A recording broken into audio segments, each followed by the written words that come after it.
આગામી તારીખ 7 જુલાઈના રોજ દેશની ત્રીજા અને રાજ્યના બીજા ક્રમાંકની રથયાત્રા ભાવનગર શહેરમાં નીકળનારી છે. ત્યારે આ રથયાત્રા શાંતિપૂર્ણ માહોલમાં પરિપૂર્ણ થાય તે પૂર્વે ભાવનગર શહેરને છાવણીમાં ફેરવવા પોલીસ બંદોબસ્તની ફાળવણી કરવામાં આવી હતી.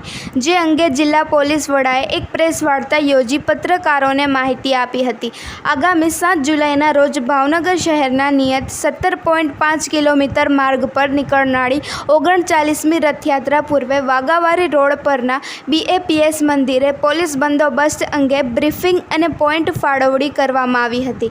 જેમાં જિલ્લા પોલીસ વડા DYSP સહિતના અધિકારીઓ કર્મીઓ ઉપસ્થિત રહ્યા હતા. ભાવનગરમાં પરંપરાગત રીતે નીકળનારી 39મી રથયાત્રાનો પ્રારંભ સુભાષનગર ખાતેના ભગવાનેશ્વર મંદિરથી થશે અને આ રથયાત્રા શહેરના નિયત 17.5 કિલોમીટરના રૂટ પર ફરશે. જેમાં ભાવનગર રેન્જ IGSPના માર્ગદર્શન હેઠળ 15 DYSP, 41 PI, 112 PSI, 1850 પોલીસ કર્મીઓ, 25 મહિલા પોલીસ મળી વિવિધ જિલ્લાના 2000 પોલીસ તેમજ 1516 હોમગાર્ડના જવાનો, SRPની ટુકડીઓ, RAFની એક ટુકડી, 32 હથિયારધારી ઘોડેસવાર જવાનો, 135 જેટલા body worn camera, 3 drone camera Rathyatra માર્ગના ધાબા પોઈન્ટ પર મળીને કુલ 5000 જેટલા જવાનો આ રથયાત્રામાં બંદોબસ્ત જાળવશે. આ ઉપરાંત આ રથયાત્રામાં વ્રજ વરુણ ફાયર એમ્બ્યુલન્સ તથા દૂરબીન સાથેના જવાનો બંદોબસ્તમાં જોડાશે. તેમજ ધાબા પોઈન્ટ પર દૂરબીન અને વોકી-ટોકી તથા રાઇફલ સાથે જવાનો બંદોબસ્ત જાળવશે. આ ઉપરાંત સમગ્ર રૂટમાં રથયાત્રા પર CCTV કેમેરાથી ચાંપતી નજર રાખવામાં આવશે. તેમજ 24 જેટલા વિડીયોગ્રાફર દ્વારા રથયાત્રાની વિડીયોગ્રાફી કરવામાં આવશે. જ્યારે ભાવનગરમાં સંવેદનશીલ ગણાતા ગોગા ગેટ ચોકથી હલુરિયા ચોક સુધી આ રથયાત્રા દરમિયાન LCB, SOG તથા વધુ ફોર્સના જવાનો બંદોબસ્તમાં જોડાશે. આમ રથયાત્રા સવારે 8 વાગે પ્રારંભ થઈ રાત્રે 10 કલાકે નિજ મંદિર પરત ફરશે. અને આ રથયાત્રા સંપૂર્ણપણે શાંતિપૂર્ણ માહોલમાં પરિપૂર્ણ થાય તે અંગેની તમામ તૈયારીઓ પોલીસ વિભાગ દ્વારા કરી લેવામાં આવી છે. જ્યારે રથયાત્રા પૂર્વે રથયાત્રા રૂટ પર ફ્લેગ માર્ચ કરવામાં આવી રહ્યો છે. તેમજ સંવેદનશીલ ગણાતા વિસ્તારોમાં રસ્તા બ્લોક કરી જરૂરી વાસની આડશો ઊભી કરવામાં આવશે. સંધિ જાગૃતિ ન્યૂઝ તંત્રી જાહિદ મદ્રા દ્વારા.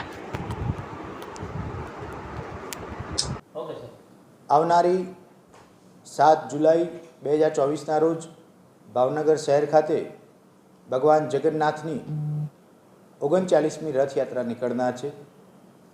સમગ્ર રથયાત્રાનો બંદોબસ્ત તારીખ 4 જુલાઈ 2024ના રોજથી શરૂ થઈ ગયેલ છે. અધિકારી કર્મચારીઓનું અલગ અલગ જગ્યાએ બ્રીફિંગ કરી દેવામાં આવેલું છે. કુલ 12 DYSP, 41 PI rank, 112 PSI rank અધિકારીઓ ફરજ ઉપર છે. 1850 જેટલા પોલીસ કર્મચારીઓ, 1516 જેટલા હોમગાર્ડ JRDના જવાનો તથા 5 કંપની SRP અને 1 કંપની RAFની તૈનાત થનાર છે. રથ અને મૂવિંગ બંદોબસ્તનો એક ભાગ, રોડ બંદોબસ્તનો બીજા નંબરનો ભાગ અને અંદરના જે સેન્સિટિવ પોઈન્ટ છે એનો અલગથી બંદોબસ્ત પ્લાન કરી દેવામાં આવેલો છે. 12 જગ્યાએ વોચ ટાવર, ધાબા પોઈન્ટ, બાયનોક્યુલર અને વોકી-ટોકી સેટ સાથે સમગ્ર રથયાત્રાનું સુપરવિઝન કરવામાં આવનાર છે.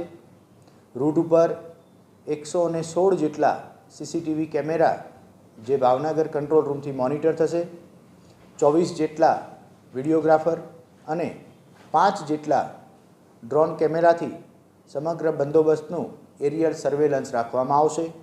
કોઈપણ જાતનો અનિચ્છનીય બનાવ ન બને અને સુખ શાંતિપૂર્વક ભગવાન જગન્નાથની યાત્રા ભાવનગર શહેરની સમય મર્યાદામાં પૂર્ણ થાય એ દિશામાં ભાવનગર જિલ્લા પોલીસ તમામ પગલાં લઈ ચૂકી છે.